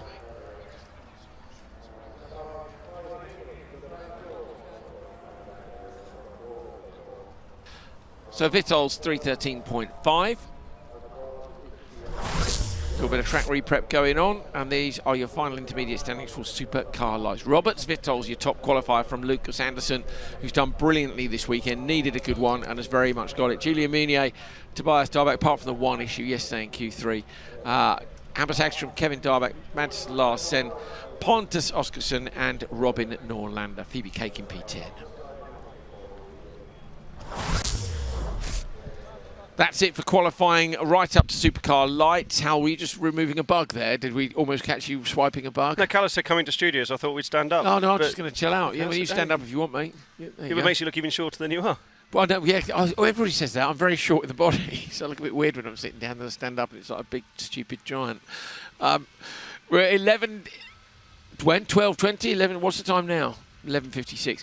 12:20 will be the conclusion of qualifying, the final session of the final qualifying. It's not like, I know it feels like it's Q85, but it's not, with a little bits of track maintenance. And you can see what a brilliant job they're doing. I hope you guys appreciate how hard everybody's worked to make sure you get to see a race meeting. Open four-wheel drive is going to happen in about 25 minutes' time. Currently, Anton Sepper is in the TQ spot. Tepainen could maybe take it off him, but we'll see. So join us, what time did we say? 12 when? How? You listening to Calla? Don't think I had it, I'm afraid. 12:20. Thanks, Calla. 12:20. See you then.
Welcome back to Kymiring.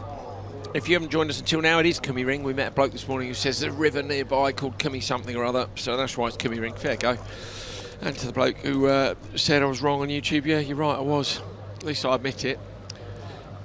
My name's Andrew Coley, alongside me is Hal Ridge. We are hanging on for the end of Q4 for open four-wheel drive. 4 heats with the quickest of the four-wheel drive drivers in them. We've had supercar lights already. We've got all our top qualifiers in all our categories except this one. And this one's close enough between Seppa and Tapanen at the top, who will line up together in the final race in their Skoda Fabia and Ford Fiesta. But in this one, 3 FC2s and a Peugeot Touareg, McConnell, Martinov, Svensson and Walker on the outside. Walker doesn't get away that well. Fraser McConnell gets away brilliantly on the inside. Look at this, outrunning the supercar at the outer turn 1. The FC2 is looking really good, but it's Svensson in front of Fraser McConnell. Martinovs almost opens the door there, but thinks better of it. No, he doesn't. Jake Walker gets up the inside. Jake is very good on the tarmac. Fraser McConnell alongside. Svensson out front. Looks to the inside on the exit, but Svensson's clever and just backs off a little bit. McConnell hard into the side of Svensson on the exit of turn 2, just trying to force the issue on the way up the inside. Fraser told us in the gap in between the sessions in the paddock that they're struggling with the temperature in the FC2 machines. All of them are with this increased ambient temperature today. They're 7 degrees hotter than they were yesterday, not really working for them at the moment. They put a lot of protection in overnight, the OMSE squad, into these cars specifically to try and protect the intercoolers, which is why Fraser lost power yesterday, because they had a rock through the intercoolers. So that protection has then hampered the airflow a little bit, so now they're having to work on increasing the airflow to get the temperature back down. But clearly it's working quite well at the moment, isn't it? Because start of the race, temperatures are nice and low, aren't they? As it goes on, you might see it drop off if temps come up a bit. Fraser McConnell is in P13. Needs to be to P12 to make it through to the semis, but don't forget there is an FC2 final, a Pro final and an AM final, but he needs to make it through to the semis, so this has to be a good performance by him. I would expect him to make it with a yeah, clean but looking run. at the people that are ahead of him, people aren't struggling really. You know, I mean, there's 2, Jari Turi and Simon Olofsson are 1 point each ahead of him. You would expect him on a good run to go quicker than Turi, wouldn't you? On a like-for-like good run, and Fraser's had his fair share of issues, so he just needs a clean, solid run here. Got to get it done. I agree with you on that, but he has. Most of the people in front of him have had a good, solid weekend. And McConnell goes Joker. It's not yet on top of the FC2 in a way that I think we will see him at some point. And so there's nothing in it, but it's got to be good, hasn't it? He's got to perform here. So Svensson has stayed out, Fraser McConnell has gone Joker. Fraz needs to do a really mint lap here. Let's see if he can make up any more time. Chucks the FC2 down into turn 2. This is turn 3. Handily the marshal points, I noticed on my lap with Rain, it's a number the same way as our corners, so that's good. This is over the crest into 4. There's just a little section of tarmac in the middle, and you just could not drift the cars like this yesterday. The track wasn't holding up to it, but they're doing a lot of maintenance today, and the track is much better prepped than it was. People chatting in the comments about whether open two-wheel drive could work in the UK. I mean, Super Modified, Super National has been open two-wheel drive basically since in the last 10-15 years. That category isn't running in the British Championship at the moment, just because of the lack of entries in the last couple of years. But this is going to be tight at the end. Fraser McConnell coming in off the standard lap. McConnell's done a brilliant last lap. Well, maybe Svensson didn't do such a good Joker, but McConnell has edged it. So Fraz with a 3:04.9. How does that compare? Wow, that's only a 10th of Seppa's winning time from Q3. So he really has thrown down. They did do 3:07 and 3:06 yesterday, so there's more time out there. That's a good run. Did they? Yeah, the track's in basically the same condition it was earlier on as well, isn't it? Yes. So roughly. Yeah, like for like. And there was a bit of battling there too. What were you saying? Open two-wheel drive, mate. Carry on. You were saying about no, I finished, BRX. You finished? Fair well, it has always been open two-wheel drive really in recent history, and it's been struggling for entries because for whatever reason people haven't wanted to do it. So yeah, tricky at the moment. We've seen a couple of those regular British drivers come over, or quite a few of them now, come and do Rallyx this year, haven't we? In the Bleasdale brothers and Slavomir Wallach. Wallach, of course, had that dream double victories in Riga last time out. There's confirmation of the result of the first race in Q4 of Open 4-wheel drive. Fraser McConnell, Elias Svensson Jake Walker and Martinovs rounds out the top 4. Right, on to race 2. Ollie Eriksson on the inside line, then Philip Toren, Jari Turi and Simon Olofsson. Turi and Olofsson very much of interest to Fraser McConnell, needs to out-qualify them, so we'll keep an eye on their times versus Fras, even if they're not at the top of the pack.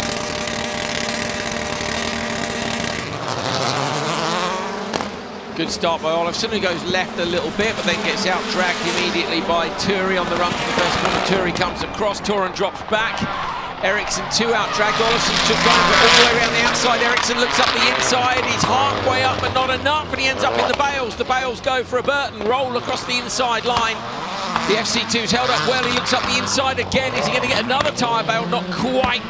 Desperate to find a way through. Ollie Eriksson, 2 things of note there. Look at the air scoop on the top of the car. They've opened that up, the OMC mechanics, as Ollie gets into the rear of Jari Turi. Eriksson is driving with all of the body language in the car of, you push me into the tyres in the first corner. You can see the result of that on the front of Ollie Eriksson's FC2 machine. It's a different car that Ollie's driving this weekend to what we saw him in earlier in the season, and clearly felt wrong there in turn 2, I think. Yeah, not very happy, was he? Got a squeeze and had nowhere to go, can't just disappear. Olofsson into the Joker this time around. Toren stays on the standard lap. That's probably not ideal for Simon. He would have wanted to be followed in to not have that traffic, but Toren did have good pace in Q3 earlier on this morning, but look at the gap that Ollie Eriksson's pulling at the front of the field.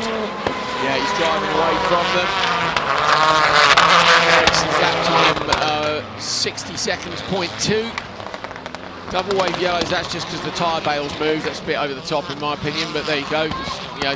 It's not going to run out in the track in front of you. Eriksson's car, that might pop back out with a bit of a kick. Maybe they'll get Simon Tiger to come and do it, Hal. I suspect it's bent the frame underneath, and that's what's forcing it down, but maybe go and have a look in the brake. This is riding above Turi with Vigo's drone shot. Fantastic angle of the new Volkswagen Polo. Looks very much like a KMS machine, but it isn't from the Swedish squad. That's a Dynamo RX built car, and look at the attitude on Eriksson's FC2 at the top of the hill, throwing it into the hairpin. So Eriksson on a big old push out front. What's he going to do up in turn 1? Vigo doing his best to chase him.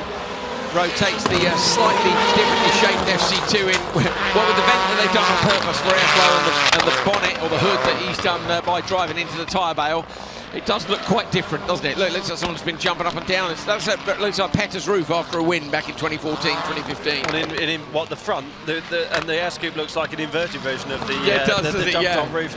Yeah, the exactly. lap time's not there though, Andrew, compared to Elias Svensson in the previous race. They're nearly half a second off on best lap, Ollie Eriksson is. So is this going to be enough? Although Svensson was in that battle with McConnell, wasn't he? And McConnell eventually took the race win. So 3:04.9 is the time. Here goes Eriksson. Let's watch the Joker then. Up towards, over the curb, all the way over the curb, getting straight.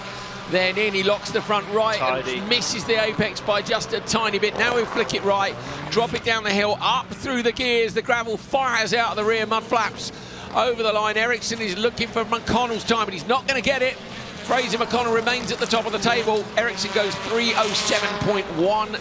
And I think that immediately, with Fras being at least one place in front of Turi and Olofsson, should see him through to the semi-finals. The lap time just wasn't there, was it, compared to Svensson, who'd done the best lap of the previous run, even though McConnell did get him at the end. Let's have a look back at the start. Olofsson did well to carry the speed, but just didn't get it turned in enough, did he? Really needed to close the door earlier and was right out in the boonies. This is Eriksson getting fired into the tyres on the inside. I think that's a racing incident, having looked back at it. Ollie will feel wronged by that, but the gap wasn't really... I know from that angle, it looks like he's right up the inside, doesn't it? And Turi shut the door, so I'm glad I'm not Rainis in that instance. But yeah, Ollie was clearly frustrated by that, and he was driving hard towards the end.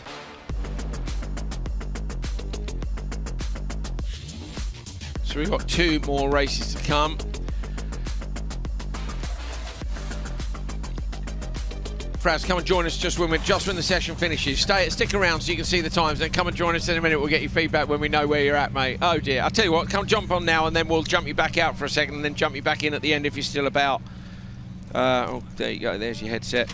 Well done, mate, that was a great run in that last one. You won't need those, Peter. It's bright enough, apparently. Great run in that last session. What was it? 3:04.9. Yeah, happy? Yeah, it didn't feel too bad. The start wasn't that great, but knew I really needed a good run. We had DNF in Q1. Q3, we had some overheating, so the car limped over the finish line. So hopefully this Q4, I'm happy with it, but you know, we have 2 more races to go. Yeah, I mean, we were looking at the time. So Q3 look was a 3:04.8. We know we can't exactly compare times between sessions, but yours is a 3:04.9. So you'd like to think that the conditions were pretty similar to the first time out.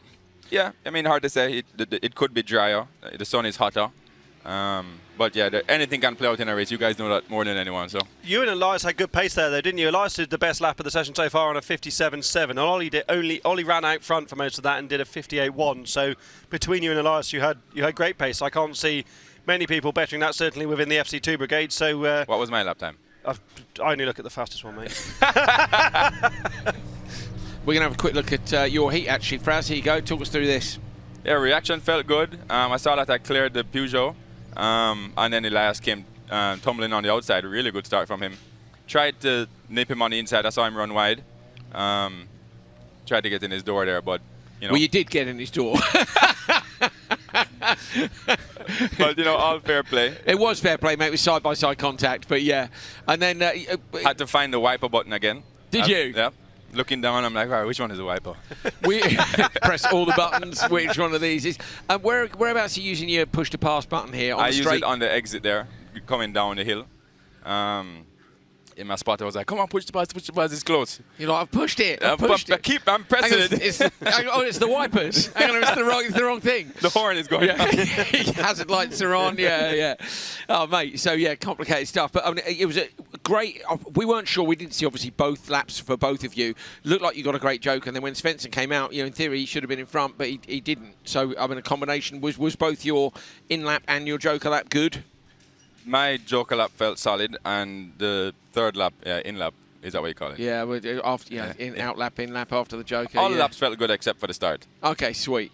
And how is the car feeling? Because in Q3 you had that temperature issue that cost you some time. So my parents went out to the supermarket and got some ice. You know, believe it or not, it's very difficult to find ice in Finland when it's not in the winter. It's not a... Well, what do they drink with their vodka? They have it in the sauna. Maybe that's the problem. It's Sunday and all the ice has been drunk over the weekend, you know?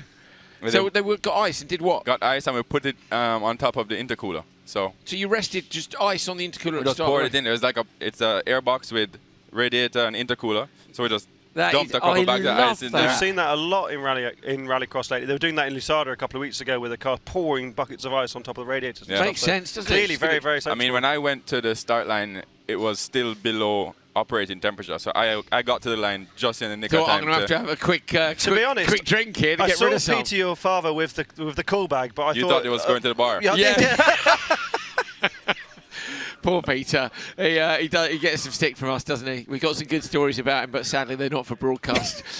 We keep those for the book, shall we, Fraz? Yeah. I don't think those can go in the book. I don't know, mate. Depends when we write the book. So basically, the point of my TV career is over, which could be tomorrow. The book gets written, but I'm going to need Hal's help with it because I can't write. So, or remember. Yeah, that's true. Or remember, yeah. So you're probably in luck because, to be honest, I can't really remember anything from anywhere. So we've probably forgotten the stories by then. It's not too hot for you, is it, mate? Here, really? No, it's perfect. It's like 35 back home now. I think it's like 25 right now. Hal, just have a look at his brow. Look, there isn't even a bead of sweat. Like I can see a small bead of sweat. Oh, a little bit of shine. Franz, thank you, mate. Much appreciated. We've got Victor Vranckx, Mikko Ikonen, Philip Martinson and Casper Janssen in this one. If you want to stick around and see where you end up, by all means do, and join us at the end of the session, mate. Here we go then. Some threats in this one. Casper on the outside in the FC2. There's another FC2 in Tommy Howman in the last one. Ikonen with a rocket of a start in the middle of the grid, starting to pull away from Vranckx. Vranckx may get back on the gear ratios down the outside. Casper Janssen there. He might look for a cutback. I thought he might back off and cut in, but he's gone for the outside line. Martinson is on the inside. Martinson gets inside Ikonen. Vranckx gets the whole shot, and Ikonen goes from P1 down almost to P4, just holds on to third. Out the inside, Janssen, sorry, into the door. Is he going to get past or not? He's not alongside. No, Ikonen does hold on. Such great traction in that Hyundai. I didn't think he was going to get done on the inside there with it. Oh, he's hit the wall on the inside, the tyre bale on the inside, rotates the Hyundai. He'll get away with that, I think, but shame for Mikko Ikonen. He was so cautious in turns 1 and 2 and really gave a lot of room to Victor Ranks. I think another driver might have shut the door harder on the orange Peugeot machine, but that's exactly what Victor Ranks needed, because he's had an up and down weekend so far, and really he wants to be chasing McConnell at the top of this time sheet. Yeah, Ranks has had a 3rd, a 12th and a 6th and 6 in P6 overall. Any of these drivers would like ideally to be on the front row. Fraz knows at the minute this is about making the semis, and at the minute he definitely will. With a session win, he could move quite considerably up the order. I don't think to the front row, but got to get in the mix. In turn 1, Howler, we've seen there are options. There are indeed, and I don't think it really matters if you're P2 on the grid come the semi-finals, much like some other circuits. I don't know if Hollius is actually that extreme, is it? As Janssen rides the bank in the background. That's the alternate line, isn't it? Who did that earlier? Hagström did it earlier in the lights.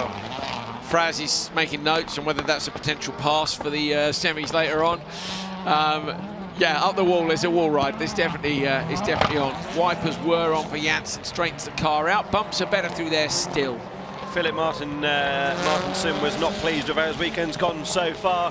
When we caught up with him in the paddock in the gap earlier on, was pretty frustrated overall.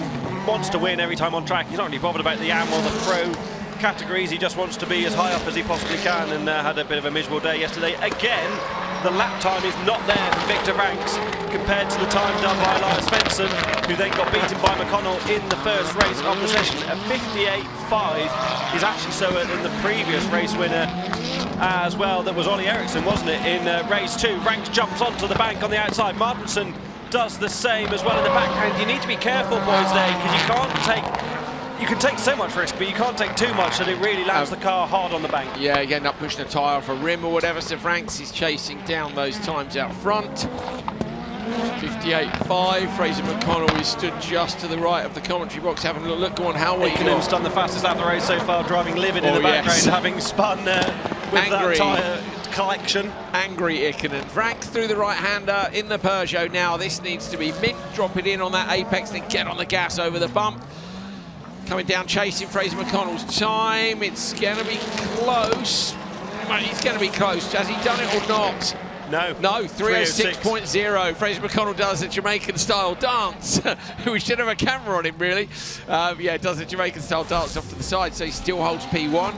That's Fraz in the semis for me, Hal. Look at Ikonen here. Makes the best of the starts by some margin. Starts to come across a little bit, we don't see it, starts to come across a little bit on Ranks and then left the door open. This is... Too nice, you think? Yeah, definitely too nice. But he is a nice bloke and doesn't want to cause himself or anyone else any grief. But at some point you've got to. Look. I wonder... The Hyundai was always going to drag the FC2 out of there because it's got so much traction, the Hyundai. And then what happens here... Does he get too much rotation? No, I think he's just... Yeah, he's chucked it in too early.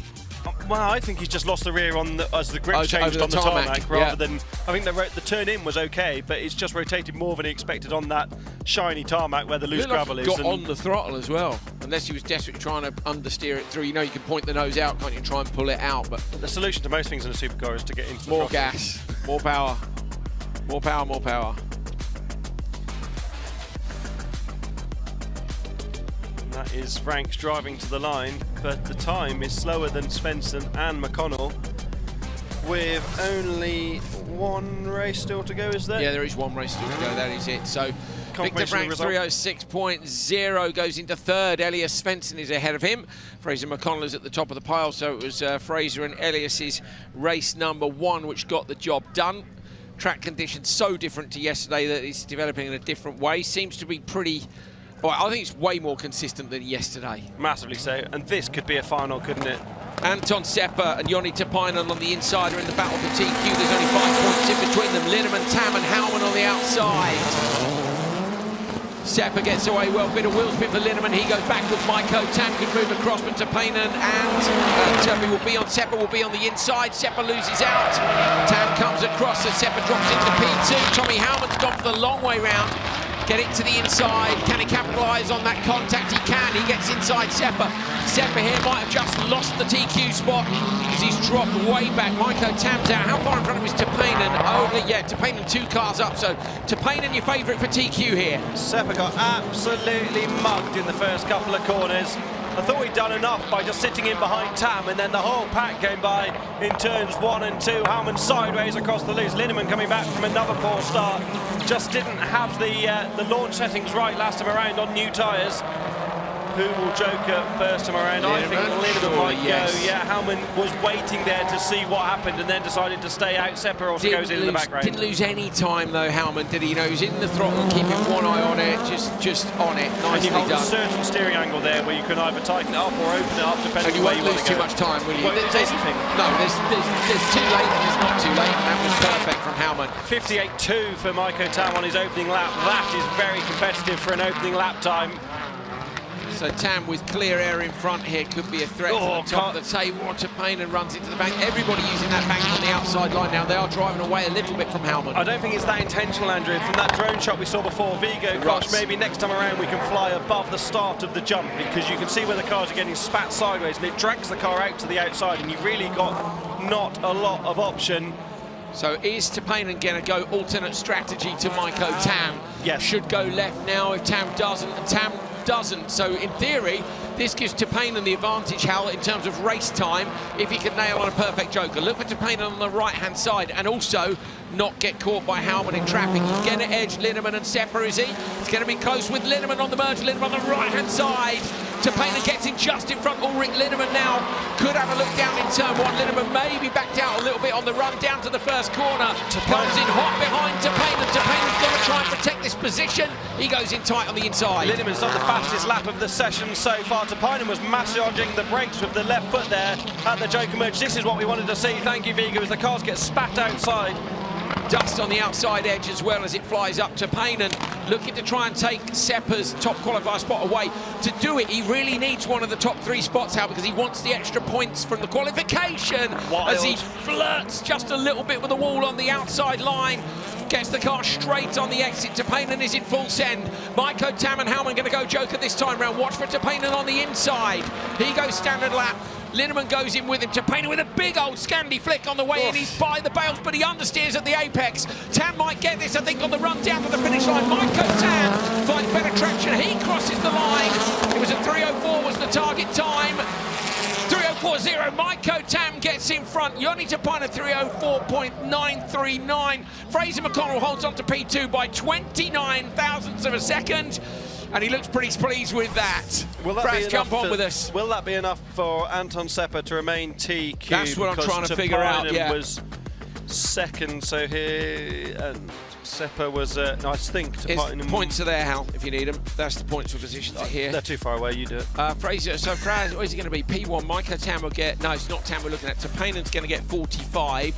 Where's Seppa in the session? Any ideas? 3:07.4. Oh, it's going to be close. We'll have the intermediate standings for you in a moment, find out who is the top qualifier here in Finland, but what a great way to end the session. Fraser, did you enjoy that, or is it just nervous watching other people? I love watching racing. I'm a fan because I'm a competitor. So close race, wasn't it? Yeah, it was a really good race. I thought Linneman had a really good joker. Looks like he got held up. Great strategy from Turpinin. Tapanen will be TQ, I'm sure. You think? Yeah. Right, there we go. Hal's done the maths and he thinks it's right. There was 5 points between Seppa and Tapanen coming into this one. It was a great race for that position. Howman in the background almost got past Seppa. Maiko Tam with a 3:04.0 wins Q4.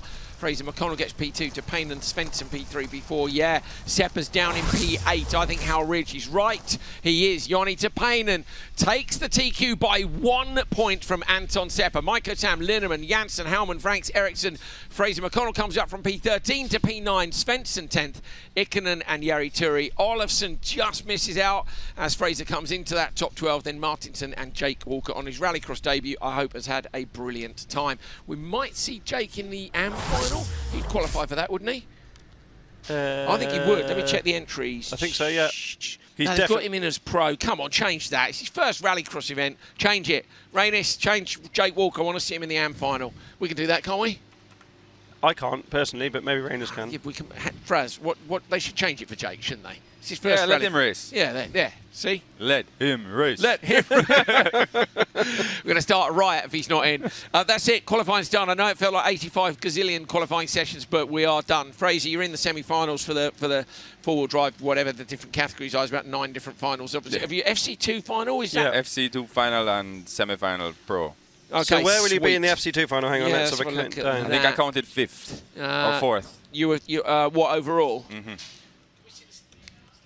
Standings again, Calla, please, for the intermediates for open full drive. Oh, they're here. Here we go. Kasper, Halman, they're up, Ollie. they're here so I'll be starting P4 in the on FC2 your big final. screen. Okay, P4's not a terrible place to be. No. Well, not compared to where you were prior to this session. It's definitely better, isn't it? Yeah, I mean, it's encouraging, like Q2 and Q4 are encouraging results because, you know, we have shown that if we have a good clean run with no issues, we're going to be right up in the front. So, yeah, just need to make the most of these upcoming races. How are you for tyres? I just used my new ones in Q4 because I really needed a good time. But that might this give track you a nice is not really launch in the final because it's pretty abrasive anyway. You don't necessarily want new tyres. There's so much gravel that the tyres have time to cool. So if it's a lot of tarmac like Riga, the tyres are always heating up the entire way because there's no gravel to really cool down the tyre.